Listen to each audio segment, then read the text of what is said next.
Gustavo García es amigo nuestro de muchos años, es un político conocido, un profesional muy destacado, fue viceministro de Transporte también y trabajó bastante con Susana. Jorge Col es nuestra estrella en el área de APPs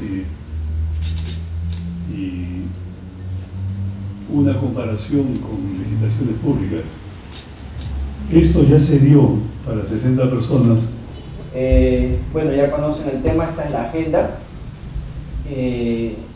Empezaremos con el tema de la brecha de la infraestructura.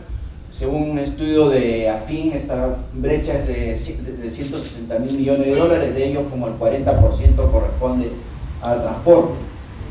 Y más o menos como el 40% también coincidentemente dicen que se requiere aporte del Estado y que el resto puede ser inversión privada, lo cual dudo, porque por lo menos en el sector transporte se requiere más porcentaje de subsidio de parte del Estado.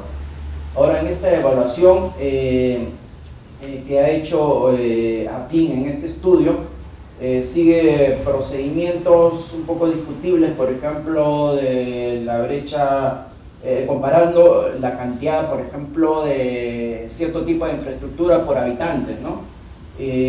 Lo cual en ciertos casos no es lógico. Por ejemplo, Uruguay no tiene ninguna línea de metro y supuestamente está peor en transporte que nosotros, pero no es así. Lógico, porque no necesita metro. En kilómetros de carretera, nosotros tenemos muchísimos kilómetros, pero porque somos un país inmenso, Uruguay es un país pequeño, entonces por eso es que, y quizás por eso es que no hay coincidencia entre cada sector, lo que estima este estudio de AFIN y lo que estima, lo que tiene previsto el Ministerio de Transporte, que es la columna de la izquierda, ¿no? Entonces quizás habría que ajustar, debiera hacerse mejores estudios para poder definir claramente la brecha y sobre todo qué tipos de obras, cuáles son las obras prioritarias. En el caso del transporte, por ejemplo, lo que sí he visto es que toda la red del Metro de Lima, más trenes de cercanías a Puente Piedra, Chosica, etcétera, se requiere una inversión de 14.000 millones de dólares en las obras, en el entendido de que las obras no tiene que subsidiar el Estado y solo se podría sostener la operación y el mantenimiento con el ingreso de los pasajes. Ahora, ¿cómo se financia esta brecha de 60.000 millones de dólares que le correspondería a colocar al Estado, según dice AFIN? Estos 60.000 millones de dólares, si el Estado emitiera bonos como hace un año, creo, si mal no recuerdo, salió a 4.15% de tasa, entonces se requeriría apenas del 1,5 al 2% del PBI anual para financiar esta brecha. En cuanto a la red del metro y trenes de cercanías, pues ni siquiera el 0,5% anual. Por otro lado, nuestra deuda bruta actualmente estaba en su punto más bajo en 2014, ahora está subiendo, son como 26%, creo, ¿no? Y el Estado dice que no debe pasarse del 30%, que si no se requiere un permiso especial, ¿no? Sin embargo, bueno, este es el año 2015, miren, comparado con otros países de Latinoamérica, bueno, Chile 17% de deuda sobre el PBI, Perú 23%, Colombia 50%, México 54%, Brasil 74%, bueno, Grecia ni hablar. Entonces, yo creo que hay mayor margen para deuda. Entonces, el problema no es tanto el que no podamos financiarnos, sino la falta de capacidad de gestión y capacidad técnica de parte de las instituciones involucradas para implementar en nuestra infraestructura. Y no solo hay que definir con más precisión cuál es la infraestructura que se requiere, sino por tema de planificar el financiamiento, sino sobre todo por tema de planificación. Por ejemplo, ¿cuántas obras ustedes habrán visto en su diario recorrido? Que por qué no se hizo hace X tiempo, que si se hubiera pensado ahora costaría mucho menos. Por ejemplo, el tema de la red del Metro de Lima, se estudia primero la línea 1, luego se estudia la línea 2, y así, y luego la 3, etc. ¿Por qué no se estudia, aunque no se construya toda la red de una vez, para poder planificar y prever, por ejemplo, los patios talleres, los derechos de vía, las zonas a construir estaciones, etc.? Ahora, ¿cuáles son las consecuencias de esta brecha en infraestructura? Por ejemplo, los costos logísticos altos, ahí están viendo los datos comparado con Chile, por ejemplo. Por los costos del tráfico en Lima, según las estimaciones más conservadoras, hablan de 3.000 millones de dólares al año. Otra consecuencia de esta brecha es el bajo índice de competitividad. Estos son los índices de competitividad, todos los parámetros que se usan para poder definirlo, y cada tanto tiempo sale publicado, y me he permitido subrayar en azul los puntos donde estamos débiles. Por ejemplo, el tema de infraestructura es un tema que se requiere para ser competitivo. En ese tema, por ejemplo, estamos muy retrasados con países que tienen mucho, con ciudades que tienen mucho en cuanto al metro, por ejemplo. Lima está muy retrasada respecto a ciudades que tienen un per cápita mucho menor que el de Lima, como el Cairo, como Nueva Delhi, ¿no? Que todas ellas tienen red de metro. Bueno, el siguiente tema es el de la predictibilidad del presupuesto de obra. La predictibilidad del presupuesto de obra, la predictibilidad de los ingresos por peaje o lo que fuera, y la forma como se estructura la concesión son las principales variables para estructurar adecuadamente un proceso de concesión. Bueno, las obras civiles son obras complicadas, no sé cuántos de ustedes son civiles, ¿no? Son obras que requieren más de 100 partidas, sobre todo las obras lineales. Los presupuestos se pueden manejar de dos formas: a precios unitarios o suma alzada.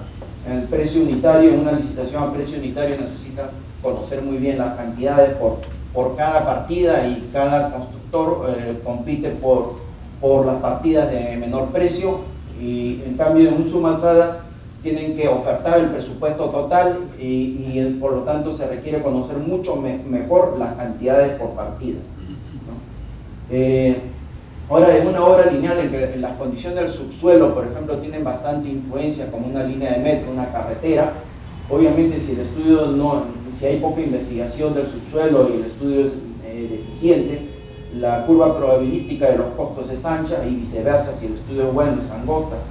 Y ahora, en una curva probabilística ancha, si la licitación es a precio unitario, lo más probable es que haya muchísimos adicionales, y si esa suma alzada, lo más probable es que la oferta sea muy alta, pues el postor obviamente se cura en salud. Ahora veamos el caso de los metros urbanos. Por ejemplo, esto es un estudio que indica que por lo menos debería invertirse en la investigación del subsuelo del orden del 4%, para incluso tener adicionales como 50%, ¿no? Otro estudio, por ejemplo, del Comité de los Estados Unidos de túneles, que se hizo el seguimiento a 80 y tantos túneles, desde sus estudios hasta la construcción final, y concluyó que se requiere entre el 1 al 3% como mínimo para invertir en la investigación del subsuelo, para acotar siquiera de una manera razonable el presupuesto de la obra. Bueno, en la línea 2 del metro se invirtió apenas 0.1%. Y ya ven los resultados, y como consecuencia de eso hicimos un pronunciamiento del Colegio de Ingenieros, y para la línea 3 y 4 apenas se subió a 0.4%. Es decir, la investigación geotécnica sigue siendo insuficiente, lo cual no va a permitir acotar adecuadamente el presupuesto, y además es insuficiente y además deficiente. Eso se lo digo como especialista en ingeniería geotécnica, soy ingeniero civil geotécnico, y digo deficiente porque se investiga cosas que no se requieren y no se investiga lo que sí se requiere, ¿no? Entonces, por ejemplo, ¿qué ha ocurrido con la línea 2 del metro? Se ha licitado y ha salido a 144 millones de dólares por kilómetro, esto sin incluir expropiaciones ni impuestos, ¿no? Entonces, por ejemplo, la ampliación de la red del metro de Madrid entre el 2003 y 2007 costó 91 millones de dólares por kilómetro. Ahora, ¿cuánto podía haber costado? Eso no lo sé, por eso pongo acá un signo de interrogación. Ahora, como anécdota, les comentaré que en esta ampliación del metro de Madrid se licitaba en tramos de 7 a 8 kilómetros, en cambio acá hemos licitado 35 kilómetros para la línea 2 y la línea 4. Y estos tramos pequeños permitían más competencia. se presentaban 5, 6, 7 postores. Ustedes han visto que para la línea 2 al final solo se presentó un postor. Bueno, esto lo advertí oportunamente también 4 meses antes en un artículo en El Comercio, antes de que se diera la buena pro. Ahora veamos el caso de carreteras. Por ejemplo, en el caso de carreteras, en el año 2005 me dieron una lista como de 10 carreteras, o no más, unas 10 a 15 carreteras que ya se habían construido en Provías Nacional a fines de los 90, inicio del 2000, y en todas ellas los adicionales eran del orden entre el 40 hasta el 80%, y en todas ellas se había invertido en los estudios del orden del 1%, grosso modo, ¿no? En la interoceánica se invirtió apenas el 0.2% y hubo como 150% adicionales. Esta curva evidente, obviamente en países desarrollados se invierte mucho más y ocurren menos adicionales. Esta tendencia a más estudios, menos porcentaje adicionales es tan evidente que yo no entiendo cómo el Ministerio de Transporte, teniendo tanta información, no busca obtener una curva más precisa que la que he obtenido aquí con apenas poquísimos datos. O sea, lo único que he obtenido es una tendencia, pero con tanto es una muestra en parte de la dejadez del Ministerio de Transportes. Ahora, el caso de la interoceánica, ya hemos dicho, se licitó 880 millones de dólares y terminó costando más de 2.000 millones de dólares. También lo advertí 3 meses antes de la buena pro, incluso en este artículo en el periódico, advertí incluso del favorecimiento de la banca estatal brasileña hacia las constructoras brasileñas, así como el favorecimiento de parte del Estado peruano en ciertos procesos que más tarde les iré comentando a favor de las constructoras brasileñas.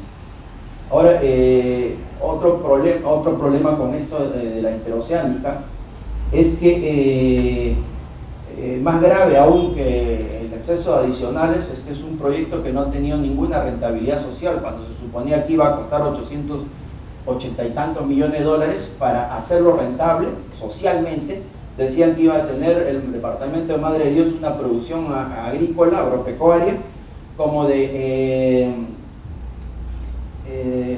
¿cuánto? Mayor que Piura y Lambayeque juntos. Como costó el triple, para que se justifique, debería haber tenido el triple de la producción de Piura y Lambayeque juntos. Sabemos que no ha habido nada de eso, hay deforestación, oro ilegal, trata de gente, ¿no? Etcétera.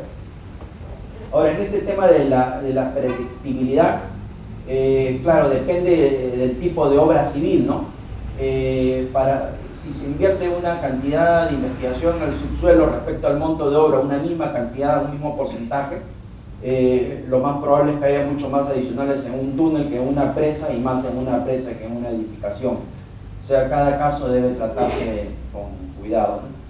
Bueno, este es el tema del capítulo de predictibilidad del presupuesto de obra. A continuación voy a entrar al siguiente capítulo, que es de predictibilidad de los ingresos por peaje, que más es un tema de un especialista en transporte, no es mi área, pero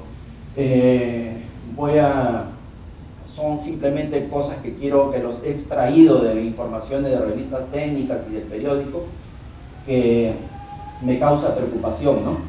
Pero antes de abordar este tema, para terminar con el tema de la predictibilidad del presupuesto de obra, para ustedes, para los que no son ingenieros civiles, les diría que estas son las 5 grandes especialidades de la ingeniería civil, y las que son más importantes para acotar el presupuesto de obra son la especialidad de geotecnia, que tiene que ver con el subsuelo, y la hidráulica, con la diferencia que la de geotecnia se puede corregir haciendo la investigación, pero para ello se requiere invertir cierta cantidad de dinero.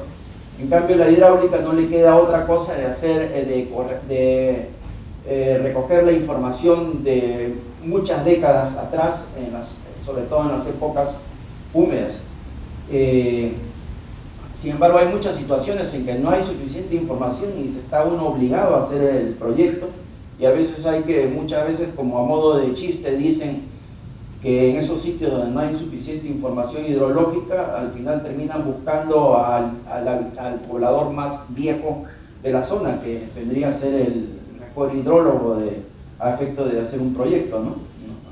Bueno, el tema es que como ingeniero civil geotécnico, me ha tocado, he visto numerosas oportunidades acá en el país y les puedo contar un montón de casos en que se le da muy poca importancia a la investigación del subsuelo, creando en consecuencia problemas de la predictibilidad del presupuesto. Muchas veces he comprobado que es por desconocimiento de la especialidad, pero también otra vez tengo la duda que a veces pienso que son por algunas razones oscuras, como he podido ver en el Ministerio de Transportes, con el tema de la interoceánica, con el tema de la línea 2 del metro y otros casos, que los profesionales firman y aprueban los proyectos. Yo no sé si quizás porque de esa manera continúan en su puesto de trabajo. Incluso no solo los profesionales especialistas, sino también los gerentes, en el caso de la interoceánica, el gerente de estudios, el ingeniero civil, el director de Provías, el viceministro y el ministro de Transportes, el ingeniero José Ortiz, todos eran ingenieros civiles. Entonces me parece extraño que no puedan haberse dado cuenta que la forma como se estaba haciendo el estudio de la interoceánica iba a ocasionar importantes adicionales de obra. Bueno, en fin.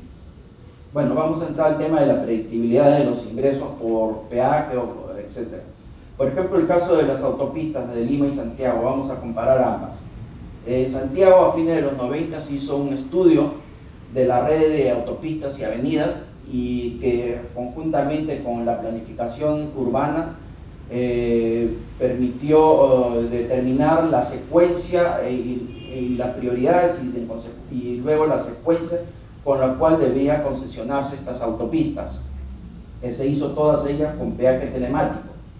Estas autopistas, por lo menos en un artículo que he visto, han costado en el año 2003 como $10 millones por kilómetro. Este es un artículo del Comercio del año 2013 de Lima sobre varias autopistas que se iban a concesionar y que finalmente poco o nada se ha avanzado. Entonces miren la comparación. La autopista de Javier Prado que hizo Andrade costó $10 millones por kilómetro, le pongo por tema de inflación, exagerando, $20 millones por kilómetro al 2013. Y la de Santiago, pues que salió 10 millones, también le pongo $20 millones por kilómetro. Sin embargo, miren la vía expresa al sur, según ese artículo del Comercio, 51 millones por kilómetro. La conexión La Molina-Angamos, 46 millones por kilómetro. La Javier Prado Marina Fawcett, que ya lo han anulado la concesión, 44 millones por kilómetro. La vía Parque Rima, 78 millones por kilómetro.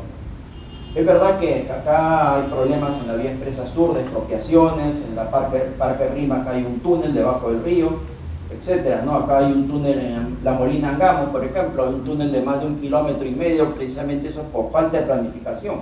Se podría haber hecho hace 30 años, si se hubiera previsto hace 30 años, un túnel de apenas 200 metros. Bueno, el tema es que es extraño que esto cueste muchísimo más que estos dos casos, ¿no? ¿Por qué creo que ocurren estos problemas? Creo, porque como les digo, no soy especialista en el tema ni he tenido información cercana como fueron los casos de Interoceánica, Línea 2 e IRSA Norte, ¿no? Me parece que por el tema de la forma como se concesiona es por lo que le llaman iniciativa privada. Viene un inversionista y propone una autopista y el municipio pues con información insuficiente y obviamente se cura en salud y oferta alto y se está a la espera de otro postor que proponga, que compita con este que hizo la iniciativa y claro, el otro postor como tiene mucho menos información entonces prefiere no entrar. Entonces, en buena cuenta, yo diría que este proceso de iniciativa privada es el resultado de la claudicación del municipio de hacer buenos estudios antes de proceder a las concesiones. Otro tema es que también en Santiago los estudios, el peaje es el riesgo es compartido, ¿no? En base a estudios, como les dije, que se hizo al final de los 90. Entonces, a ver, otro caso vamos a comentar acá el caso de las autopistas en España. A pesar de que España es líder en tema de concesiones, y si ven en las estadísticas, las 5 primeras concesionarias de autopistas en el mundo son todas españolas. Sin embargo, tuvieron problemas por la crisis que hubo desde el año 2008-2009, que disminuyó rápidamente los ingresos por peaje. Ahí se dieron cuenta que la tasa de ingresos por peaje crece más que lo que crece el PBI en tiempos de auge y menos que lo que crece el PBI en tiempos de recesión. Entonces esto obligó a que el Estado español busque rescatar a estas concesionarias a través de diversos caminos, como por ejemplo para pagar la deuda a los bancos, la emisión de bonos con una tasa bajísima de 1%, la cual sin embargo dependía de cómo iba mejorando los ingresos por peaje. Un error cometido acá fue el tema de las expropiaciones, que se delegó a los concesionarios y hubieron muchas especulaciones que terminaron al final costando como 10 veces más las expropiaciones de lo que inicialmente se había previsto. Esto a tener en cuenta, pues he hoy escuchado hace varias semanas que pretenden dejárselo a los concesionarios el problema de las expropiaciones.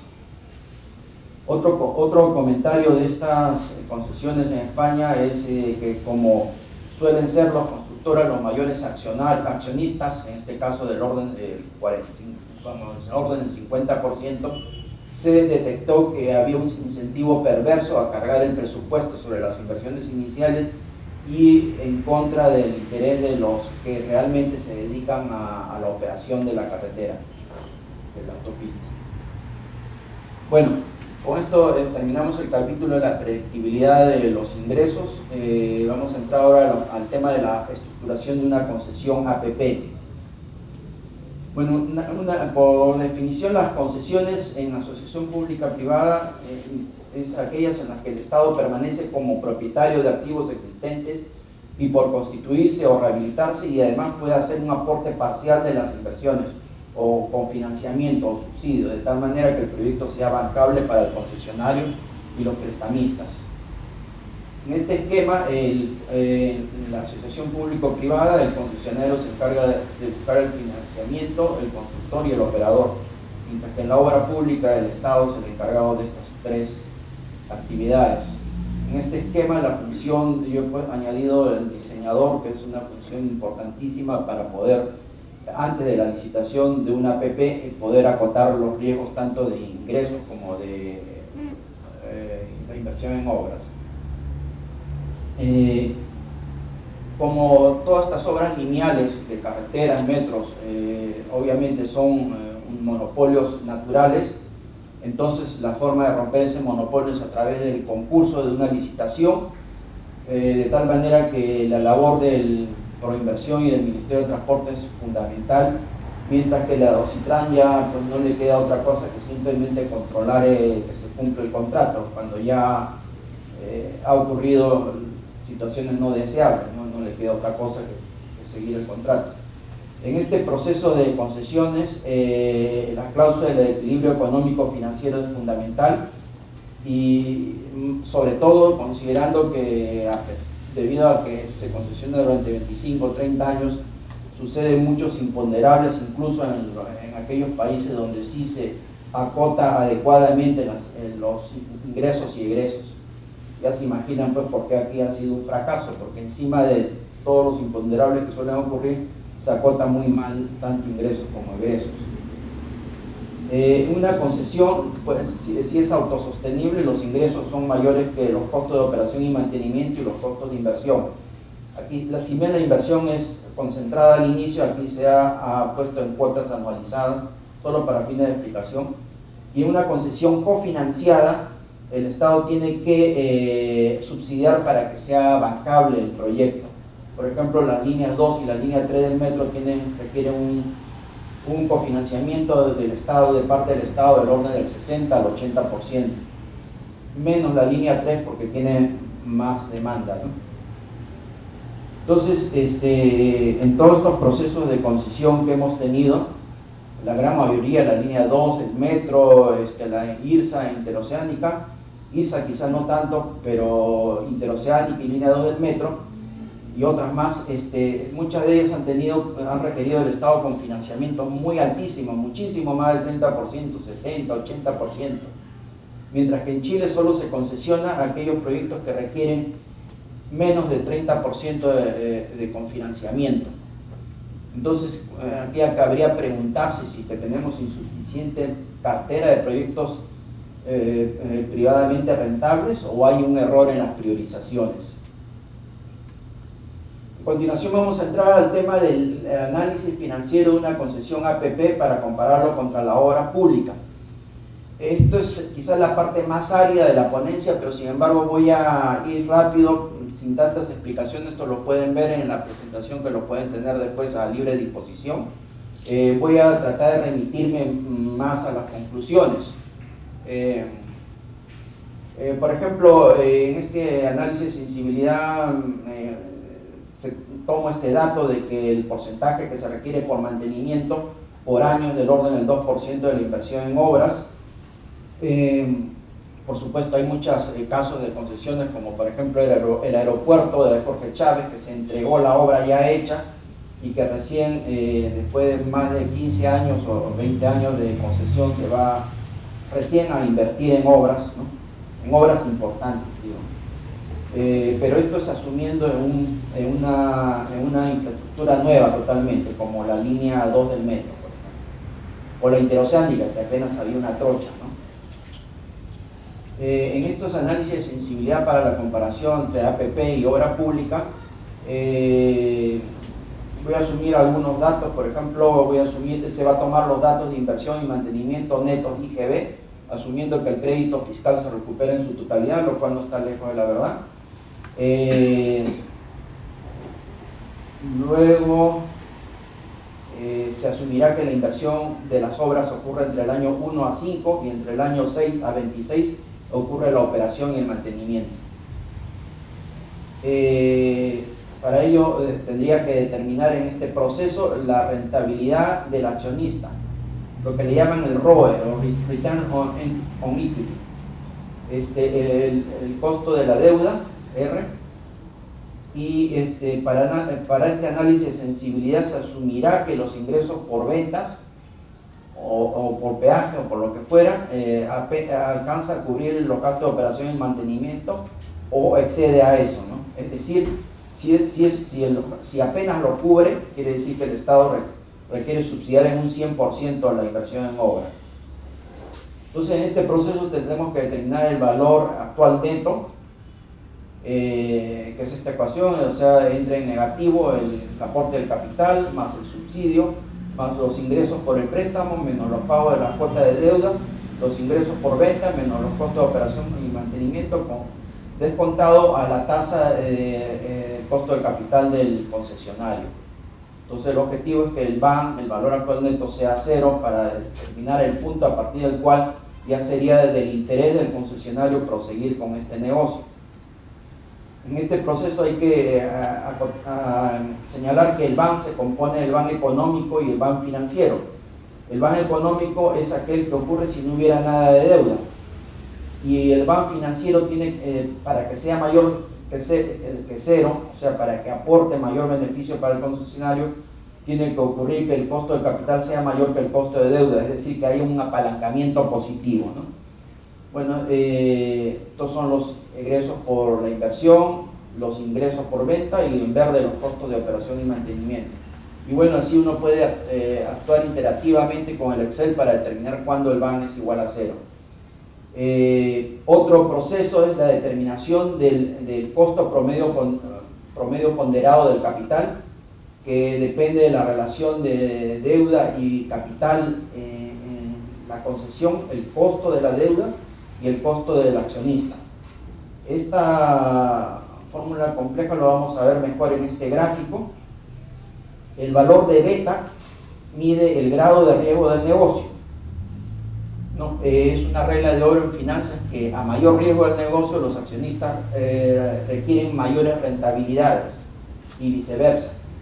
Por ejemplo, un negocio de informática tiene un alto riesgo y los accionistas requieren que las rentabilidades sean altas.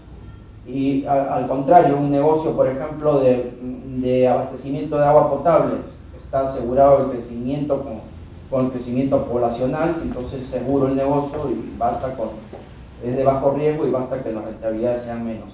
Entonces, en esta definición del valor de beta se asume que el beta es 1 cuando tiene el riesgo promedio del mercado de valores de los Estados Unidos. Y el riesgo es 0 cuando corresponde a los bonos del gobierno de los Estados Unidos. Las concesiones de infraestructura suele ser más o menos un valor intermedio como 0,4, 0,5.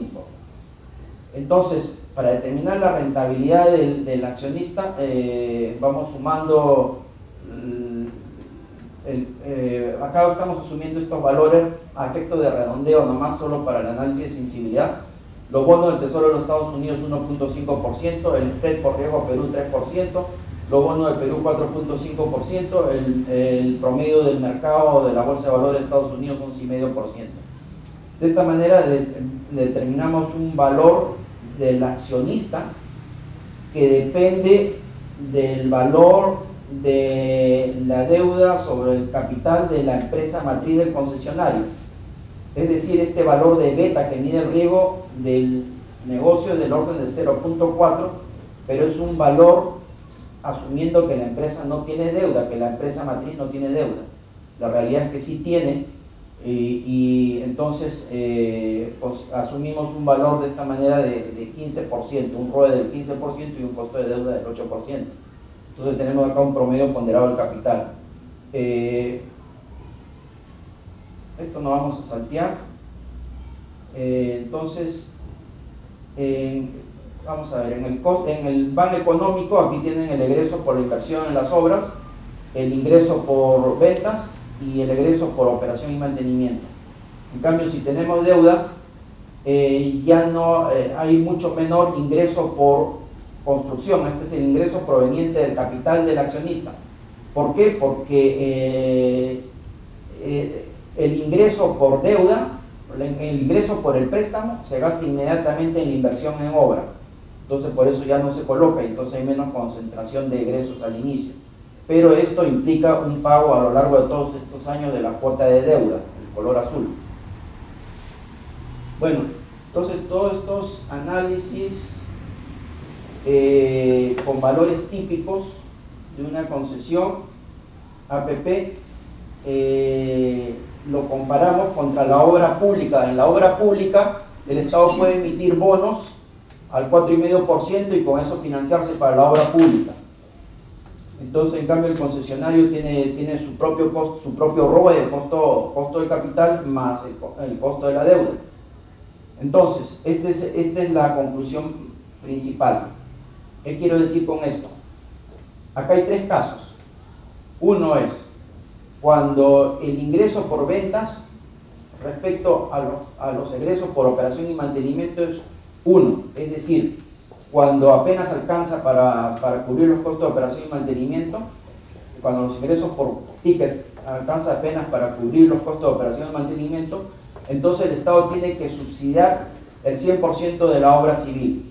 Si fuera obra pública, le costaría $1.000 millones, pero si lo concesionara a costos de financiamiento competitivo, como es el de esta primera columna, le costaría $1.760 millones al Estado por el subsidio que tendría que hacer. Obviamente, a mayores costos promedio ponderado del capital, mayor es el subsidio que tiene el Estado que hacer. El siguiente caso es cuando los ingresos por venta sobre los costos de operación y mantenimiento son del orden de 4 veces. Cuando ocurre eso, si el Estado opera la obra pública, lo construye y luego lo opera, entonces no necesita subsidiar. Pero si lo concesionaría a costos competitivos, tendría que subsidiar $760 millones para esta obra de $1.000 millones. Si el ingreso de venta sobre los costos de operación y mantenimiento fueran 6 veces, entonces si el Estado lo operaría, tendría retorno de $760 millones. Si lo concesionara, no tendría que subsidiar nada para los costos competitivos. En buena cuenta, sea obra pública o concesión APP, bajo costos competitivos, en una obra pública respecto a una concesión APP con costos financieros competitivos, el Estado siempre se ahorraría esta cantidad de 760 millones de dólares para una obra de 1.000 millones de dólares. Por ejemplo, poniéndolo de manera fácil, si en la red de metro, más o menos la obra civil, las obras requieren ser subsidiadas en su totalidad por el Estado, y la operación y el mantenimiento puede ser cubierta por los ingresos, por el pasaje. Entonces, si el Estado lo hiciera las obras civiles del metro como obra pública, podría ser 5, con lo que invertiría en hacer 5 líneas de metro, en una concesión APP bajo costos financieros competitivos, podría ser 3 líneas de metro, todas de la misma longitud, o sea, de 5 a 3. ¿No? Eso es lo que quiere decir esta concesión. Sin embargo, esto no quiere decir que acá no quiero inferir de que el Estado tenga que invertir en todo, porque el Estado obviamente tiene recursos limitados, y en una obra pública donde no necesita, como este caso, en que son 6 veces el ingreso de ventas sobre la operación y el mantenimiento, y como acá el Estado no tiene que subsidiar, entonces simplemente que concesione y ya el público usuario pagará lo que tenga que pagar, ¿no? Esto suele ocurrir en las autopistas, por ejemplo, ¿no? Puede ocurrir en las autopistas, pero en una línea de metro estamos por aquí. Entonces, aquí se demuestra la importancia de los costos financieros en la obra pública, los mayores costos en una concesión APP respecto a una obra pública. Ahora, ahora el siguiente tema, no sé si les habrá quedado claro, es complejo el tema, pero yo creo que con el ejemplo de que con una obra pública el Estado hace 5 líneas de metro, y con una concesión APP a costos financieros competitivos hace 3 líneas de metro. Quizás esa sea la principal conclusión, ¿no? Bueno, ahora el siguiente tema son los mecanismos de licitación. Cuando se requiere alto porcentaje de cofinanciamiento, Proinversión ha adoptado hace ya muchos años el sistema de lo que le llaman el pago anual de obra, o el pago y el pago anual de mantenimiento y operación, por mantenimiento y operación. Entonces estos valores de PAO y PAMO se descuentan solo para fines de licitación a una tasa del 10%, es lo que se hizo para el caso de IRSA Norte, ¿no? Entonces gana aquel postor que oferte el menor valor presente de este PAO y este PAMO descontados. En el caso de concesiones que sean autosostenibles o que requieran bajo porcentaje de cofinanciamiento, hay otros mecanismos, como por ejemplo las tarifas. Cuál es el que ofrece el menor nivel de tarifa, podría ser un caso. Otro, cuál es el que pide un plazo menor de concesión, o cuando hay mayor incertidumbre, cuál es el que pide el menor valor presente de los ingresos, de tal manera que la concesión termina en el momento que se alcanza este menor valor presente de los ingresos. Ahora, vamos a ver el caso del PAO y el PAMO para el caso de IRSA Norte. Bueno, esta es otra vez la forma de descontar para poder determinar qué es lo que le conviene al concesionario, de tal manera que el Estado organiza la licitación, de tal manera que los postores tengan interés en entrar en este concurso. En el caso de IRSA Norte, por ejemplo, había que definir acá el valor de beta. El problema es que los mercados de Latinoamérica no son nada profundos, de tal manera que aquí el beta que escogieron más bien son de empresas constructoras y no de concesionarios, y el negocio es diferente, ¿no? Pero bueno, tomaron ahí un promedio de esos valores de los betas de los concesionarios. O sea, recuerden que el beta mide el nivel del riesgo del negocio. Entonces, finalmente acá se terminó con un valor de presente de PAMO de 170 millones de dólares y un pago de 140 millones de dólares. Si el peaje cubre todo el PAMO, entonces se podría decir que aquí el porcentaje de cofinanciamiento podría ser del orden del 45% más o menos, ¿no? En cambio, en la interoceánica fue mucho más ese porcentaje de cofinanciamiento. A continuación, para que se les aclare el tema de lo que es la rentabilidad social y económica, vamos a poner el caso de la línea 3 del metro, ¿no? En el caso de la línea 3 del metro, acá se estudiaron varias rutas posibles. Estos son los ingresos por peaje de a lo largo del tiempo, no, perdona, la evolución de los flujos de caja a lo largo del tiempo para todas las rutas que se han estudiado.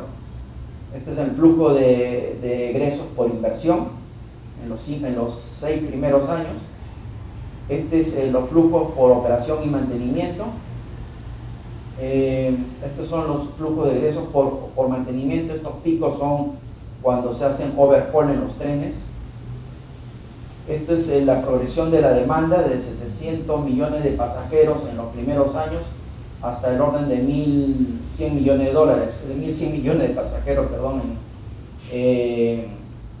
después de 30 años. Dicho sea de paso, la línea 3 del metro vendría a ser la línea por lejos, la línea más cargada de todas las líneas de la red del metro y, según dicen, una de las líneas de red más cargada del mundo.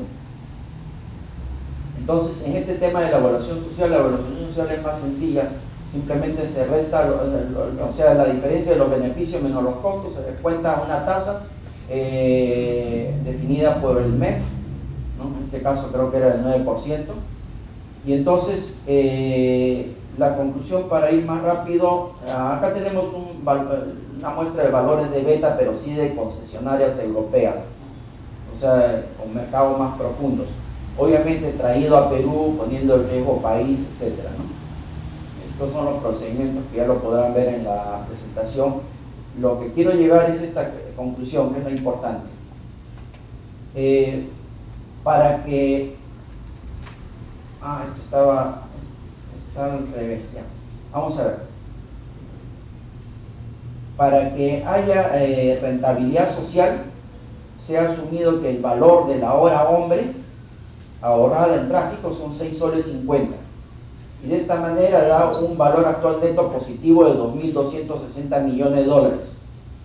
Y por tema de rentabilidad social, la obra lo hace inviable. Sin embargo, según el estudio de la demanda, han determinado que el poblador solo estaría dispuesto a pagar 1 sol 50, por lo cual el valor actual neto sale negativo en 4.300 millones de dólares. Por lo tanto, el Estado tendría que financiar del orden del 64% para que sea bancable el proyecto. Bueno, otro tema a tener en cuenta en la estructuración de una concesión APP es la matriz de riesgos, que consiste en asignar los riesgos según quien esté en mejor capacidad de poderlo manejarlos, sea el Estado o el concesionario. Por ejemplo, el tema de los costos de la construcción es un riesgo que lo tiene que asumir el concesionario.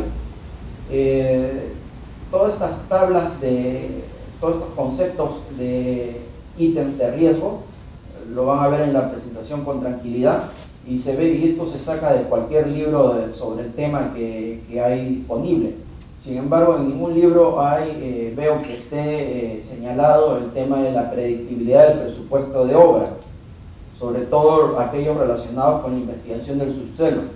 Al parecer, en estos textos sobre concesiones no han intervenido ingenieros especialistas en temas de obras lineales, ¿no?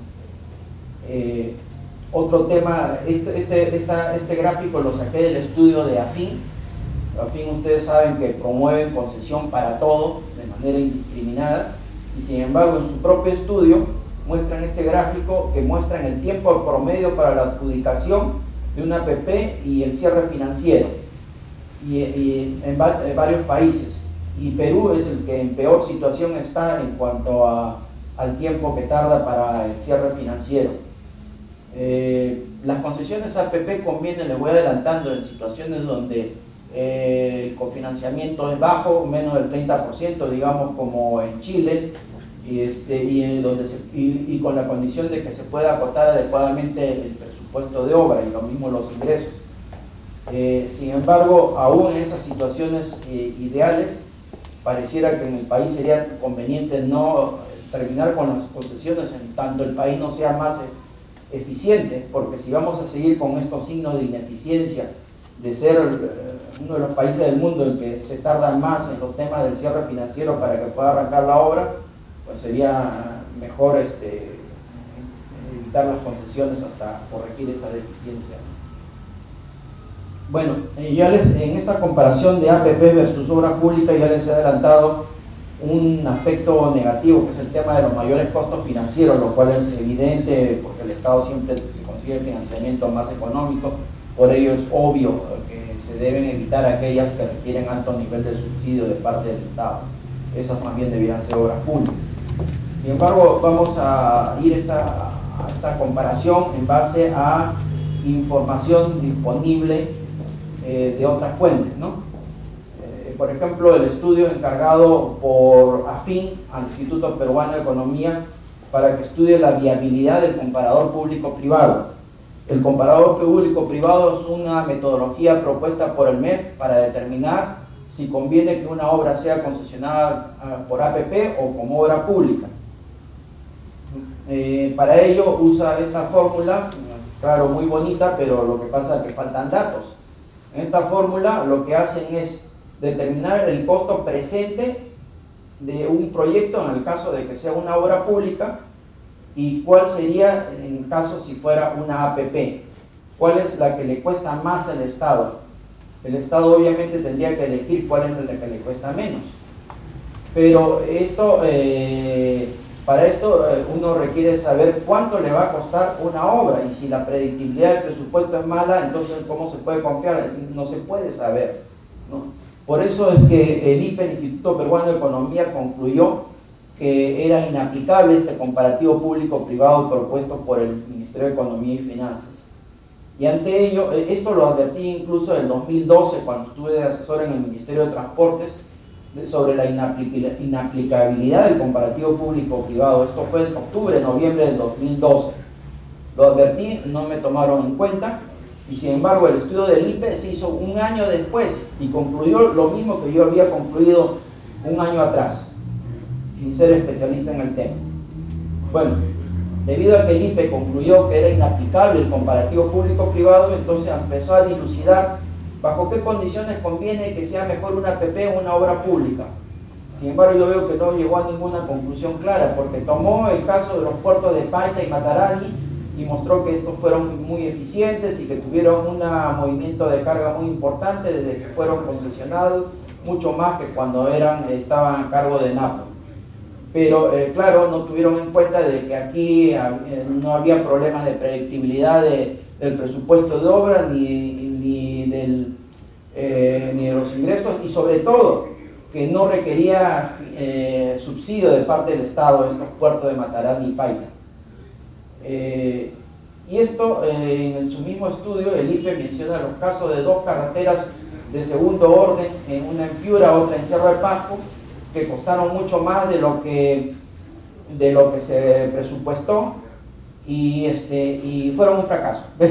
Pero no tuvieron en cuenta que esto se debe a que se dedicó poco presupuesto al estudio. O sea, no sacó ninguna conclusión clara el IPE, pero pretendió inferir que una APP era mejor que una obra pública, sin pensar que al final el problema depende de la predictibilidad del presupuesto de obra y de los ingresos, obviamente. Bueno, en vista de que no se llega a ninguna conclusión con este estudio, me remití a ver casos fuera del país, la bibliografía, por ejemplo, para el caso de metros subterráneos. Por ejemplo, tenemos este estudio del BIP hecho a inicio de los 2000 en base a 4 líneas de metro que se había construido a fines de los 90 en México, Caracas, Santiago y Madrid. Todos ellos, les advierto, las obras fueron por obra pública.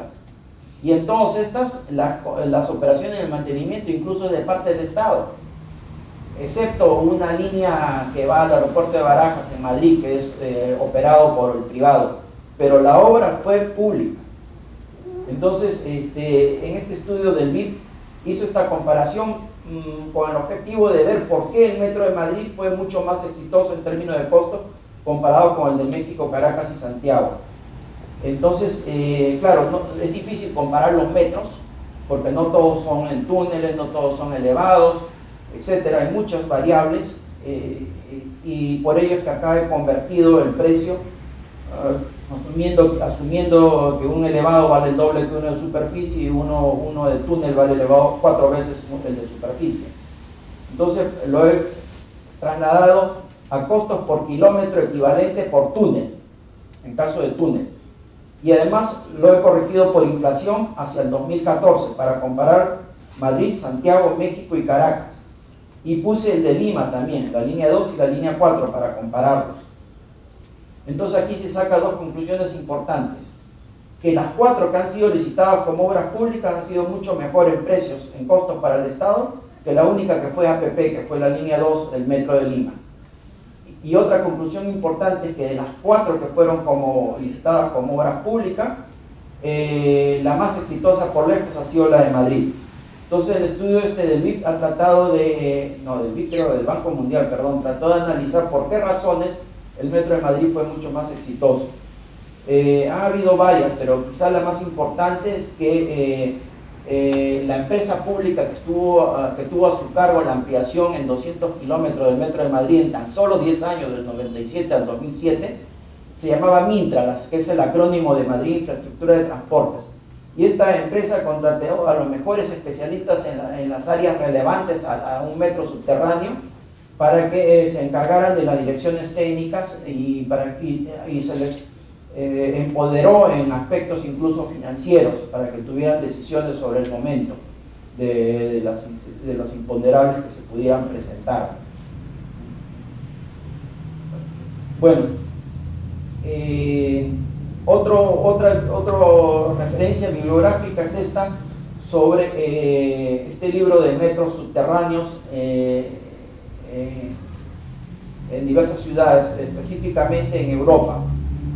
Este señor, especialista en temas de metro, concluyó varias cosas que yo hasta lo suscribiría, al menos por lo que fui testigo de lo que me ocurrió en el 2012 cuando estuve de asesor en el Ministerio de Transportes en el tema de la supervisión del estudio del alineado del metro.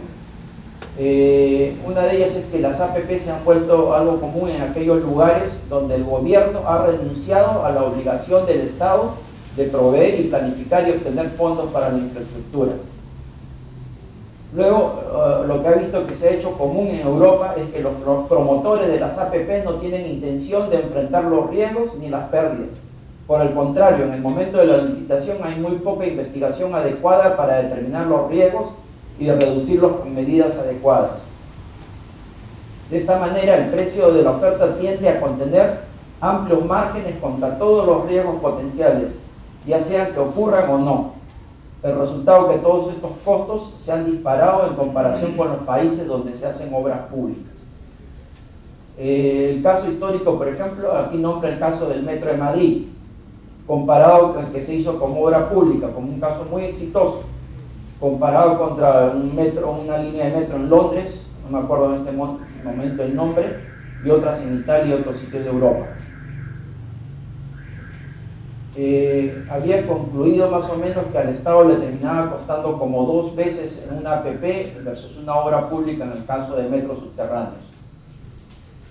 Bueno, estamos viendo que la referencia internacional es concluyente en favor de las obras públicas para aquellos proyectos que requieren un alto porcentaje de cofinanciamiento, asumiendo obviamente que la predictibilidad del presupuesto de obra es razonable. Aquí en el Perú, con una predictibilidad del presupuesto tan mala, la situación se empeora aún, ¿no?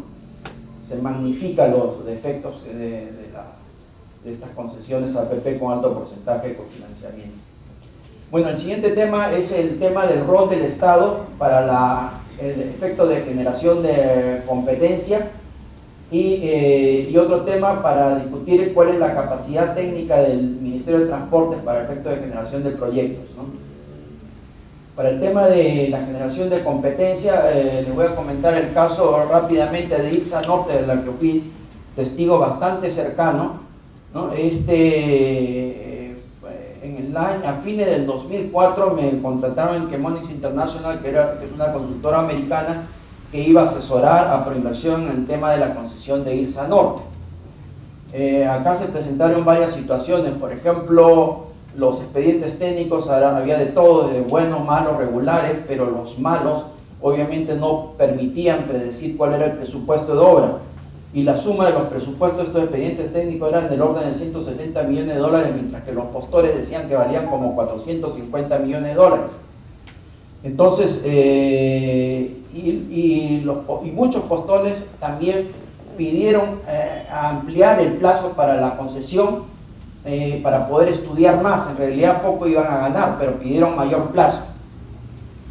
Proinversión no aceptó, también insistía con su presupuesto, y en vista de esto se retiraron todas las empresas, varias importantes constructoras, excepto 3 empresas brasileñas y Graña y Montero. Una vez que se retiraron todas esas empresas, al cabo de un mes o mes y medio, se retiró los sectores críticos, como yo lo había sugerido en un inicio y muchos meses atrás.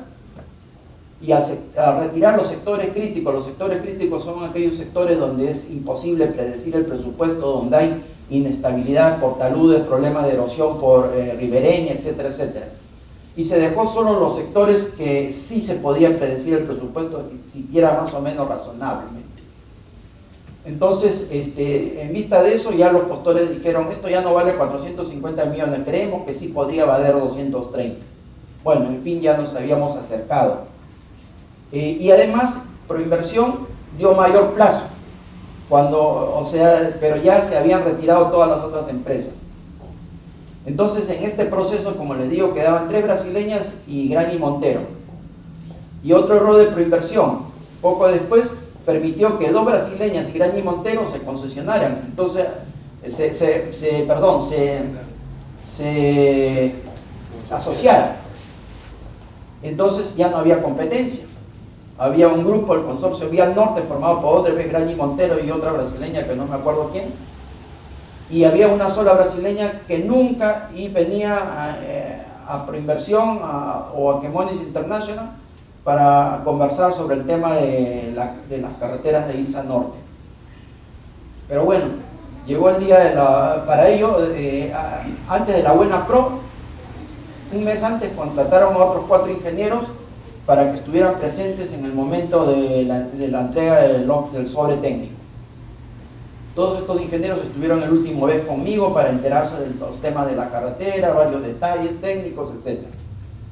El día de la Buena Pro, el día de la entrega del sobre técnico, se presenta el Consorcio Vial Norte con un buen informe técnico, bastante grueso, muy bien hecho, que obviamente se lo aprobé, y a sorpresa mía por lo menos se presentó la otra empresa con un informe pequeñito, con muchísimos errores, que inmediatamente se lo desaprobé. Obviamente estaba ahí de pantalla para hacer figurar de que había competencia. Al momento de entregar mi informe al funcionario de Proinversión, en el cual apruebo al Consorcio Vial Norte y desapruebo al otro, no me quiere recibir el informe porque estoy desaprobando al otro. Sin embargo, los otros ingenieros sí aprobaron los 2 informes, el del Consorcio Vial Norte y de la otra constructora brasileña. Entonces, de esa manera, hubieron teóricamente dos postores y hubo teóricamente competencia. La verdad es que no hubo ninguna competencia. Así como funcionaba, por lo menos en esos años del Estado. Y ahora ya sabemos por qué, ¿no? Ahora, en cuanto a la capacidad técnica, esto ya es lo último, la capacidad técnica del Ministerio de Transportes. Y voy a comentar varios casos, por ejemplo, la línea 3 del metro, la que va desde el cono sur, Miraflores, centro de Lima, todo el cono norte. Lo que llamamos la línea 3 del metro, esa es la línea por lejos de mayor demanda. Sin embargo, a nuestro presidente del año 87 se le ocurrió subirse al helicóptero y eligió la ruta por donde ahora pasa la línea 1. La línea 3 tiene por lo menos el doble o más de la demanda de la línea 1. Y sin embargo eligieron primero hacer la línea 1. Y aparte de esto, malograron ligeramente la posibilidad de que podamos tener un tren expreso que vaya a una velocidad crucero rápida desde el sur a norte, considerando que Lima es una ciudad que cada vez su relación largo-ancho va a ser mayor porque está atrapado entre el océano y los Andes. Otro error, la línea 1 no compró suficientes trenes, de tal manera que ahora se forman colas gigantescas para tomar el tren, porque no puede salir líneas de metro, trenes con una frecuencia adecuada. Otro error, por ejemplo, es cuando la línea 2 del metro no se enteraron de que las tuneladoras requieren un año para ensamblarse, transportarse a Lima y ensamblarlo aquí otra vez, porque cada tuneladora se tiene que hacer de acuerdo a las condiciones del subsuelo. Cuando se enteraron de eso y como querían inaugurar una parte siquiera de la línea 2 del metro antes del 28 de julio del 2016, dispusieron que lo hicieran por el método tradicional de construcción de túnel tipo mina, 5 kilómetros en Vitarte, que no va de ningún sitio a ningún otro sitio, pero con tal de darle el gusto a Ollantumala para que pudiera inaugurar ese tramito, que al final no inauguraron porque se demoraron en las expropiaciones y por otros problemas largos de comentar. Sin embargo, esto sirvió de casualidad para que se enterara que la construcción por mina puede ser también bastante viable, porque al final terminó construyéndose como 3-4 veces más rápido de lo que inicialmente se pensaba, según declaraciones de los propios gerentes de la concesionaria. Y esto se pudo, en realidad el concesionario está aprendiendo sobre las condiciones del subsuelo por prueba-error, cuando esto debió haberse hecho con una investigación geotécnica suficiente y adecuada para el suelo de Lima, de tal manera de optimizar los costos de las obras subterráneas, tal como se hace, por ejemplo, en Santiago, que tiene un suelo parecido al nuestro, donde las estaciones se construyen, por ejemplo, con muro pilote, que es más económico que con muro pantalla, que es la forma como se va a construir las estaciones en Lima. Todas estas cosas lo advertí en otras conferencias sobre la investigación geotécnica para la red del metro de Lima, que es un tema más técnico, pero a quienes les interese, si en alguna oportunidad lo daré, pues ahí explicaré estos detalles, ¿no? Otro tema, por ejemplo, es el tema de los términos de referencia. Muchas veces escucho decir a los funcionarios decir vamos a contratar a empresas extranjeras porque ellas saben lo que hacen, ¿no? Ellas nos dirán, porque nosotros aquí en el Perú no tenemos profesionales que sepan de metro. Seguramente eso pensaron allá por el 2012 y por eso contrataron a Geodata. Pero, ¿qué hizo Geodata? Geodata hizo lo que los términos de referencia le decían. ¿Pero qué decían los términos de referencia? Les voy a dar dos casos sobre dos temas claves. En este libro, hecho curiosamente, escrito por un staff de 3 o 4 profesionales de la empresa Geodata, habla sobre dos temas. Habla sobre varios temas, pero hay dos temas que quiero mencionar. En el último capítulo habla sobre el tema de contratos en metro, que ya les comenté en las láminas anteriores, que concluyen que en un metro subterráneo, como requiere alto porcentaje de subsidio, requiere que sería mejor para el Estado que sea una concesión APP y no una obra pública. Pero en los términos de referencia le dicen, prepare el expediente técnico y también el proceso de atracción de postores para el proceso de concesión APP. Es decir, dice, lo mejor para el Estado es esto, pero los términos de referencia le dicen, haga esto. Otro tema, la investigación geotécnica. En este libro también dice la investigación geotécnica que se debe invertir respecto al monto de obra, por lo menos del 1, si no 2% del monto de obra. Y en la línea 2 del metro apenas invirtió ni la décima parte, el 0.1%. Y el Estado, el Ministerio de Transporte, le entregó esa información geotécnica a Geodata y le dijo, cualquier otra investigación geotécnica que quieras hacer es de tu dinero, ¿no? Entonces obviamente no lo va a hacer. Entonces le dio poquísima investigación geotécnica y con ello se puso a estimar el presupuesto. O sea, son dos temas importantes que según su libro obviamente dice hacer esto, y sin embargo hicieron todo lo contrario porque los términos de referencia les decía eso. Conclusión, los términos de referencia son hechos al final por los funcionarios los ingenieros del Ministerio de Transportes, y parece que se desestimara la importancia de esos términos de referencia. Es muy importante que estén hechos por ingenieros bien especializados porque ahí nace el proyecto. Y además los contratos, los estudios deben de ser flexibles porque muchas veces se van variando las necesidades o las conclusiones de lo que se pensaba, ¿no? Es mucho más importante tener un estudio muy bien hecho y preocuparse menos en el presupuesto, ¿no? del estudio me refiero, porque eso al final va a redundar obviamente en una obra con mucho menos imponderables, mucho mejor predicción del presupuesto de obra, etc. Otro error, por ejemplo, del Ministerio de Transportes, la línea 2 del metro, que lo prolongó hasta la zona del puerto del Callao.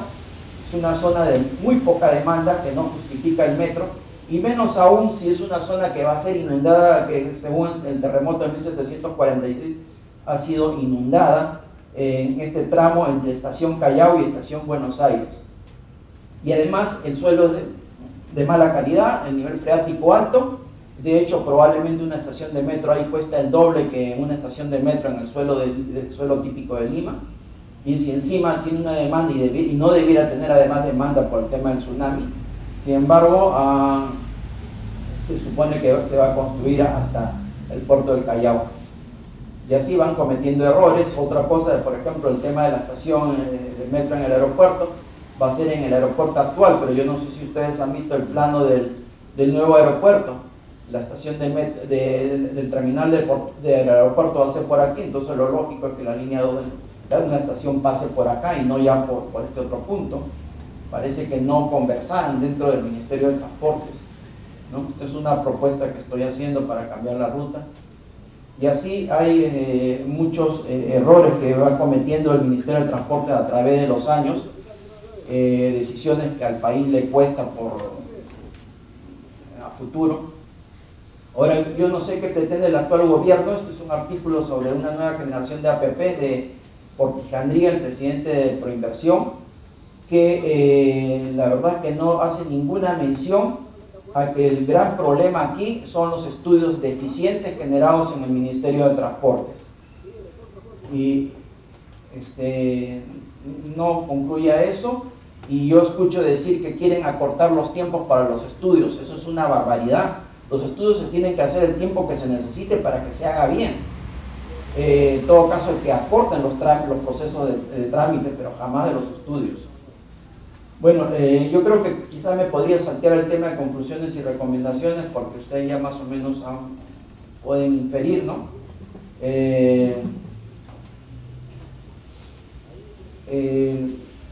Se podría pensar en tener no tan excelente acotación del presupuesto, licitar a precios unitarios, que de hecho va a haber importantes adicionales en ese caso, pero el problema es que la expectativa de adicionales en el Perú genera corrupción.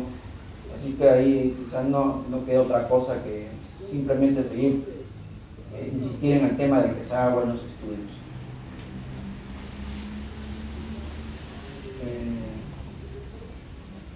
Creo que esto ya podríamos saltearnos, porque ya ustedes pueden inferir estas conclusiones.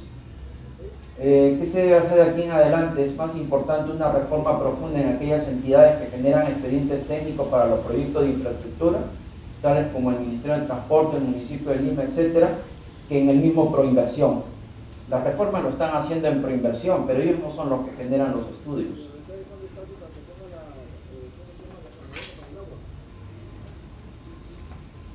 También debieran ver las experiencias internacionales.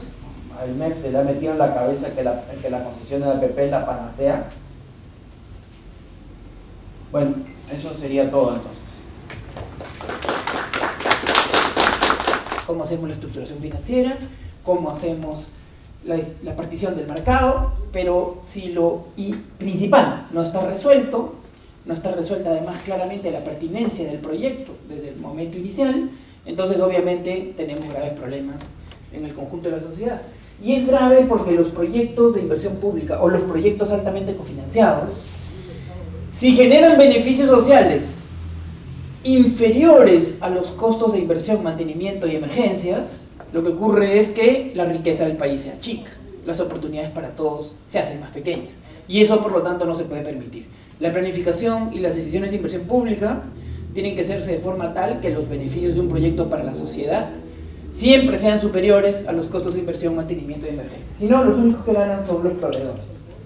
Bueno, entonces ahora les vamos a contar algunos aspectos del análisis económico del proyecto Paitavimagua, el IRSA Norte, y también algunos temas de detalle económico en el proyecto de IRSA Sur, y sobre esa base vamos a tratar de plantear lecciones aprendidas sobre cómo manejar las concesiones en el Perú. Comencemos con el IRSA Norte. Este era el esquema del proyecto. Lo que se pensaba es que alimentando determinados tramos, principalmente el Tarapoto de Yurimagua, y haciendo mejoras, íbamos a generar un comercio con el Brasil. Cosa que realmente no se iba a dar, ¿okay? Porque en el Perú, como tenemos que cruzar 2 veces la cordillera, es extremadamente difícil que haya muchos productos que soporten largas distancias.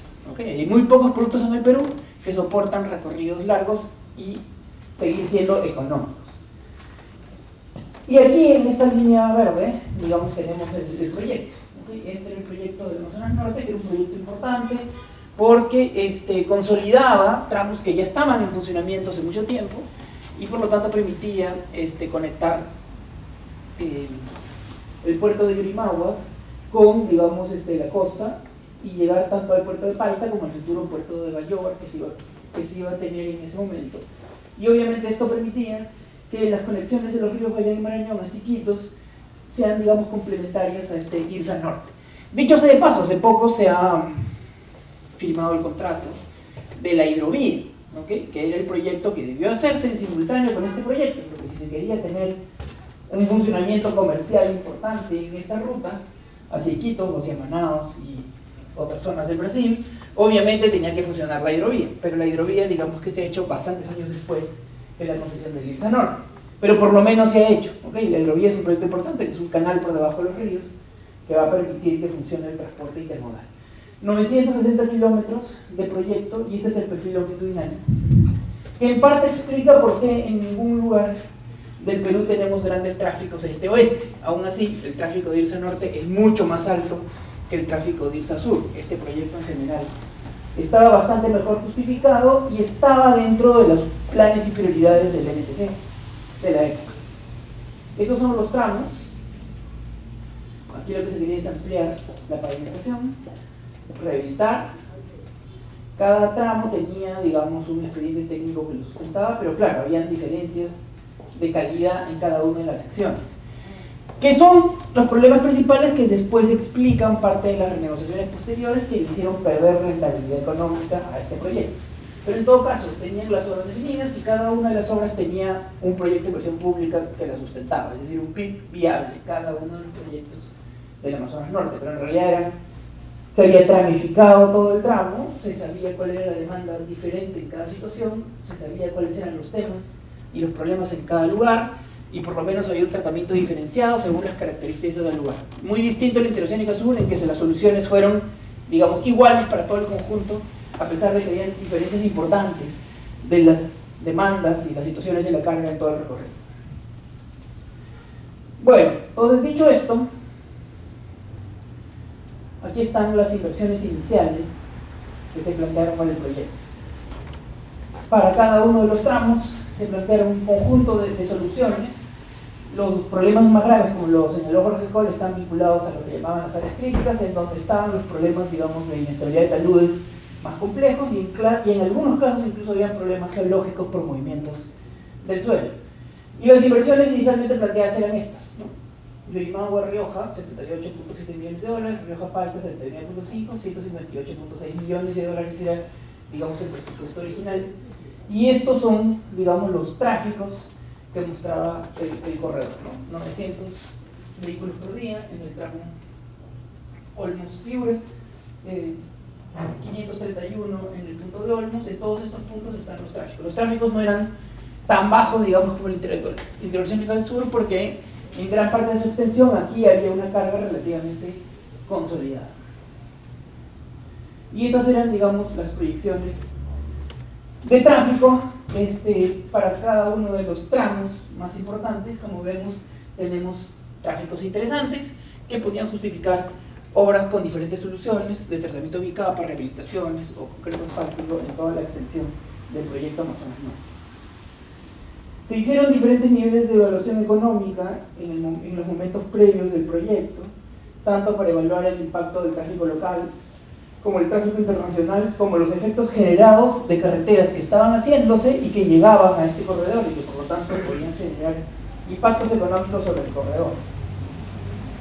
También se calcularon los lucros cesantes, porque es una zona en la cual las zonas de mayor riesgo geológico y de movimientos del suelo generaba, claro, un lucro cesante importante en determinados días de todo el año, ¿no? y por lo tanto, claro, resolver los problemas principales tenía que generar una reducción de esos lucros cesantes en los que movían carga.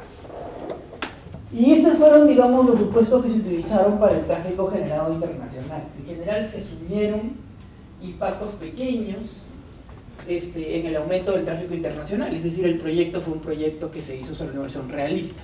¿Okay? No se pensó que iba a haber un efecto espectacular del tráfico internacional porque no iba a haber. Y además se trabajaron mucho los escenarios con impacto de tráfico internacional cero porque además eran probables. ¿Okay? Era probable que tengamos un impacto de tráfico internacional cero, lo cual no significa que el tráfico fuera a ser cero, sino lo que significa es que era cero el crecimiento, ¿okay? del tráfico en el corredor como consecuencia de un aumento del comercio internacional, porque obviamente había un pequeño comercio, ¿no? que se daba desde Manaos hasta Iquitos, y una partecita de eso podía llegar hasta Yurimaguas, pero lo que no se asumía es que iba a haber un aumento muy significativo, como algunos decían, que los fosfatos de Bayóvar se iban a mover por todo el corredor hasta las zonas que están al norte de Manaos, porque la soya iba a seguir subiendo hasta llegar al río Amazonas, y que por lo tanto este corredor iba a ser un corredor en que iba a venir un montón de soya desde el Brasil, por todo el corredor, hasta donde están los fosfatos de Bayóvar, para iniciar la cadena proteica en el Perú, y que del Perú iban a salir un montón de fosfatos para funcionar como fertilizantes en la producción de soja. Y esta es la tasa interna de retorno del proyecto con los datos iniciales. ¿Okay? Estos son los datos con los cuales se toman las decisiones de la licitación. 24.9%. Y cuando se eliminaba el efecto internacional, como se había hecho una estimación bastante moderada, la tasa de retorno era más o menos la misma, ¿ok? 24%. Y digamos, era el análisis de riesgo del proyecto. A esos costos, los que se usaron en el partidor, ¿okay? En la licitación inicial, la probabilidad de que las pérdidas sociales, es decir, que los beneficios del proyecto sean menores que los costos, ¿no es cierto?, era muy baja, ¿okay? Es decir, en la mayor parte de las posibilidades se consideraba que el proyecto iba a funcionar y íbamos a mantener rentabilidad.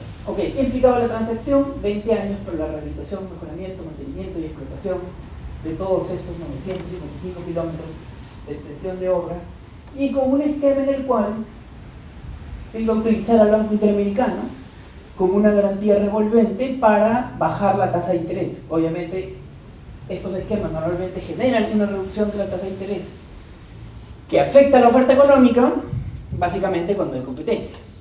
Pero por los comentarios que ha hecho Jorge, ya sabemos que aquí finalmente tuvimos solo un postor en la práctica, ¿no? Y por lo tanto, claro, cuando no se consigue la mínima competencia, esos esfuerzos que puede hacer el Estado por poner una garantía que permita que el costo financiero sea más bajo, no funciona, ¿no? Y esto tiene mucho que ver con también cómo se empaqueta el proyecto.